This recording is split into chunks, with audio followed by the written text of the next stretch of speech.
हाय दोस्तों, कैसे आप लोग? मैं उम्मीद करता हूँ आप लोग ठीक होंगे। कल एक कंपनी में मुझे जाना हुआ। कंपनी का नाम है शराया। शराया में कुछ बंदा आया है इंडिया से, 40-50 लड़का है, कुछ लेबर में है, कुछ इलेक्ट्रीशियन है, प्लम्बर है, ये वो है, सब मिला करके 40-50 बंदे को मंगाया है। उसमें से मैं जा करके सबसे बात किया। कल अवतारी से पहले मैंने बात किया था, ठीक है।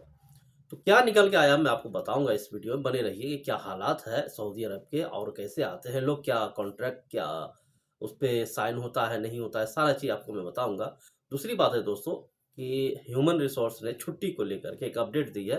कहा है कि छुट्टी अगर कोई चाहे, घरेलू वर्कर हो या डोमेस्टिक वर्कर हो, वो चाहे तो 1 साल में छुट्टी जा सकता है। अगर नहीं जाना चाहता है तो पैसा ले सकता है, कंपनी या कफील से पैसा ले सकता है।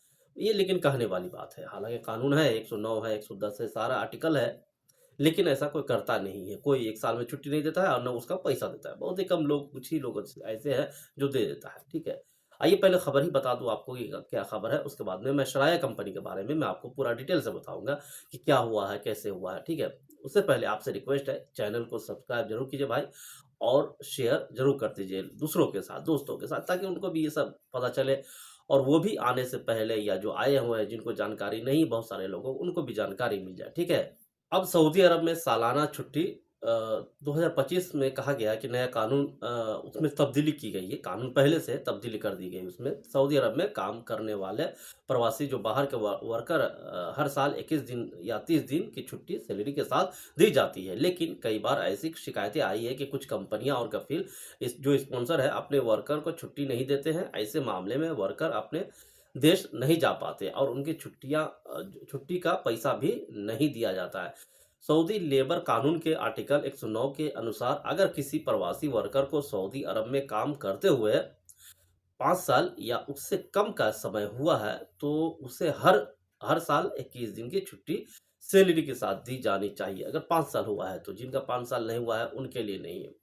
अगर कोई वर्कर 5 साल से अधिक समय से किसी कंपनी या कफील के पास काम कर रहा है, तो उसे हर साल 30 दिन की छुट्टी मिलनी चाहिए, और वो भी पूरी सैलरी के साथ। कहने वाली बात है, कोई कंपनी नहीं देता है, ठीक है, या कफील कोई भी नहीं देता है।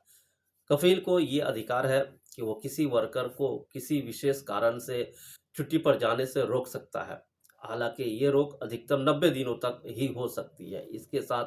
इसके साथ ही कफील को यह कारण लिखित में देना होगा कि उन्होंने वर्कर को क्यों रोका है। अगर काम है उनको तो आपको रोक सकता है, 30 दिन तक रोक सकता है वो, ठीक है, 90 दिन तक, ठीक है।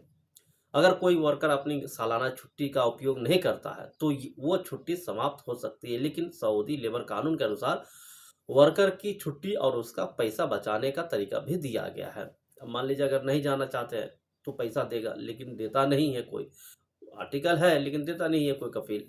सऊदी लेबर कानून के आर्टिकल 110 के अनुसार अगर वर्कर को कफील या कंपनी ने किसी कारण से छुट्टी पर जाने से रोका है, तो इसे लिखित में दर्ज करना होगा। कफ़ील या कंपनी को लिखित रूप में ये स्पष्ट करना होगा कि उन्होंने वर्कर को छुट्टी पर जाने से क्यों रोका है और क्यों नहीं जाने दिया जा रहा है, ठीक है। वर्कर की छुट्टी के बदले उसे पैसे दिया जाएगा, या अगले साल छुट्टी के रूप में मुआवजा दिया जाएगा, या छुट्टी अगले साल भी आपको एक्सटेंड करके और भी 3 महीने का होता है तो 6 महीने कर देगा। सऊदी लेबर कानून आर्टिकल 109 और आर्टिकल 110 के अनुसार वर्कर की सालाना छुट्टी और उनकी सैलरी को सुरक्षित रखने के प्रावधान है। वर्कर को चाहिए कि वो अपने अधिकारों के बारे में जागरूक रहे और किसी भी अन्याय की स्थिति में लिखित प्रमाण प्राप्त करे। इससे उनकी छुट्टी और सैलरी दोनों की सुरक्षा हो सकती है। तो कहने वाली बात है, आर्टिकल है, कानून है। देखिए, कानून तभी लागू होता है जब वहां तक ये मैसेज पहुंचेगा, सरकार तक मैसेज पहुंचेगा, तभी जाके वो कानून लागू होता है। घर में बैठे रहने से कोई कानून लागू नहीं होता है। कोई ऐसा कफील या कंपनी इतना अच्छा नहीं है कि कहेगा बाबू तुम 1 साल हो गया, तुम छुट्टी पैसे ले लो और घर भी चले जाओ, ठीक है। कोई कंपनी नहीं कहता है, ठीक है, या नहीं कोई कफील कहता है। बस ये कानून है, ठीक है, अच्छी बात है, होना भी चाहिए, ठीक है। आते हैं दूसरी खबर पे दोस्तों कि शराया कंपनी है एक, सऊदी अरब में। कल मैं उस कंपनी में मुझे जाना हुआ, जिसमें से 30-40 कुछ लोग आए हैं, जिनमें से मैं सबसे बात किया। सबसे बोले तो तकरीबन 20 से 25 आदमी से मुझे मिला। कुछ लोग ड्यूटी पे गए हुए थे, नहीं भी आए थे, लेकिन जो आए हुए थे उनसे मैं मिला।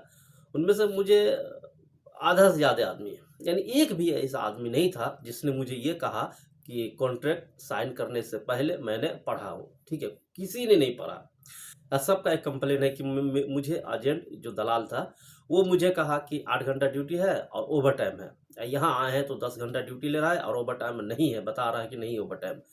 तो मैंने उससे कहा कि देखिए हो सकता है कि रमज़ान के उस ओवरटाइम नहीं हो। तो उसमें एक 2.5 साल पुराना आदमी भी था, बोला भाई ओवरटाइम इस कंपनी में है ही नहीं।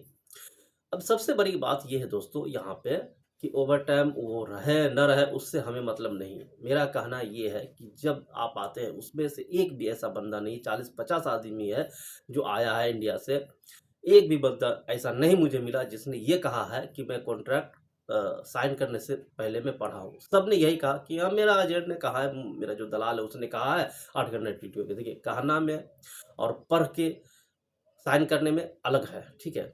आपको पढ़ के साइन करना चाहिए। सबसे पहली बात एक ये है कि इंडियन गवर्नमेंट को एक ये चीज़ करना चाहिए कि जो कॉन्ट्रैक्ट है वो हिंदी या उर्दू में करना चाहिए। जो हिंदी उर्दू जान सकता है, जो अंग्रेज़ी जानता है उसको अंग्रेज़ी में देना चाहिए। लेकिन वहाँ कॉन्ट्रैक्ट जो है ना हिंदी में होता है। यही वजह है कि लोग पढ़ते नहीं हैं, चूँकि उसमें इंग्लिश है, सबको तो इंग्लिश आती ही नहीं है। जितने बंदा आते हैं लेबर में, उसमें तो किसी को आता नहीं इंग्लिश पढ़ना। तो उनको चाहिए कि हिंदी या इंग्लिश में ट्रांसलेट करके दे ताकि वो पढ़ के साइन कर सके। उसमें स्पष्ट लिखा हुआ है उसका जो क्या नाम है कॉन्ट्रैक्ट लेटर है कि भाई 10 घंटा ड्यूटी है, ठीक है? लेकिन किसी ने पढ़ा नहीं। अब एजेंट ने कहा उसको कि भाई 8 घंटा ड्यूटी है और ओवरटाइम है। किसी का भी ओवरटाइम नहीं है। कल मैं जाके परेशान हो रहा था बेचारा, सबसे मैं मिला जाकर के 1200 सैलरी है भाई। 1200 सैलरी में उनका कहना है कि नेट है। अब वाईफ़ाई तो हर कैंप में लगा हुआ, हर विला में लगाता है। एक आदमी होता है जो वाईफ़ाई लगा देता है। वाईफ़ाई बिल्कुल नहीं चलता है। वाईफ़ाई का जो नेटवर्क है ना एकदम स्लो रहता है। आदमी लोग उसी में खींच-तान करके घर बात करता है, किसी तरह वीडियो कॉल करता है। मैं देखा 2-3 आदमी को एकदम वीडियो क्वालिटी भी नहीं, आवाज़ भी नहीं जा रही, आवाज़ भी नहीं आ रही, फिर भी लोग उसी वाईफ़ाई में लगा रहता है। क्योंकि पैसा उसके पास उतना है ही नहीं, 15 रियाल देना है इस महीने का और बाकी अगर अलग से लेने जाएगा तो 100 रियाल पड़ेगा। 100 रियाल वो प्लस खाने-पीने का मतलब 500 रियाल तो ऐसे ही चला जाएगा। 1200 में से बचता क्या है? 700 रुपया। 700 में क्या करेगा बताइए आप? इंडिया में ही उतना लोग कमा सकता है। अगर चाहे तो इंडिया में ही कमा सकता है उतना, अगर मेहनत करे अलग-अलग कंपनी में जा कर के तो। लेकिन लोग यहाँ आते हैं इसलिए क्योंकि ज़्यादा कमाएँ, लेकिन फिर भी एजेंट लोग धोखा दे देता है। 1,20,000 लोग भरते हैं, 1,20,000 पूरा आदमी भर के आया। बताइए 1,20,000 एक लेबर का हो ही नहीं सकता है। बहुत करेगा तो 60,000 रुपया ऑफ़िस वाला लेगा, इससे ज़्यादा नहीं होता है। लेकिन एजेंट के चक्कर में ये लोग 1,20,000 भर के आया है। एक भी आदमी नहीं मुझे ऐसा उसमें मिला जो ये कहा है कि मैंने कॉन्ट्रैक्ट पढ़ के साइन किया है। किसी ने पढ़ा ही नहीं, देखा ही नहीं, क्या लिखा है नहीं है। बस हाँ भैया साइन कर दो भाई इस पे, हाँ साइन कर दिया। साइन करके पूरा आदमी नहीं पढ़ा नहीं कुछ नहीं है, बस अब आया है तो सब के सब परेशान है। उनका कहना है भाई मुझे मैं 2 साल में चला जाएगा, कोई कहता है 1 साल में चला जाएगा। हालाँकि जाएगा नहीं हम समझ रहे हैं, लेकिन उनका मैंने कहा उनको कि देखो तुम कंपनी से बात करो, अगर सैलरी बढ़ाता है तो ठीक है, हालाँकि लेबर का सैलरी 1200 से ज़्यादा नहीं होता है। वो चाहे 20 साल भी रह लेगा ना तो 12 से 1500 कर देगा, इससे ज़्यादा नहीं होगा 20 साल बाद। तो ये हाँ, ये है कि कुछ काम सीख ले आया है, कुछ काम सीख लेगा तो हो सकता है उसमें उसका जो उसका ये है डिसिग्नेशन वो चेंज हो जाएगा और सैलरी बढ़ा देगा, ठीक है। बाकी ये है कि आने वाले लोग जितने हैं वो अपना कॉन्ट्रैक्ट को सही से पढ़ ले, एजेंट और दलाल पे बिल्कुल भी यकीन ना करें। वो जो कहता है वो होता नहीं है दोस्तों, ठीक है। 1,20,000 भर के आना और फिर यहाँ आकर के धोखा खाना, ये बिल्कुल ठीक नहीं है आपके लिए। आप लोग जब भी आए पहले उससे बात कर ले, कॉन्ट्रैक्ट पढ़वा ले किसी से, फिर साइन करें, ठीक है। अब एक बार कॉन्ट्रैक्ट साइन हो गया तो फिर आपका वो पैसा भी नहीं देगा और वो फिर आपको परेशान कर देगा, ठीक है। एजेंट दलाल का काम ही वही होता है, चूँकि उसका रोज़ी-रोटी वही है तो इसलिए उन लोगों का काम ही वही होता है, ठीक है ना। वो भले आपके पैसे से कई सारे ज़मीन खरीद ले लेकिन आपको फँसा देगा, ठीक है। तो जब भी आइए सऊदी अरब में कंपनी का नाम था शराया, ठीक है। मैं भूल गया आपको बताना शराया। जब भी सऊदी में आइए अच्छा से देख लीजिएगा क्या है नहीं है, उसके बाद में ही साइन की या जो भी पासपोर्ट देना है वो दीजिए, ठीक है। ये कुछ अपडेट्स थी दोस्तों, मिलते हैं नेक्स्ट वीडियो में। Thank you.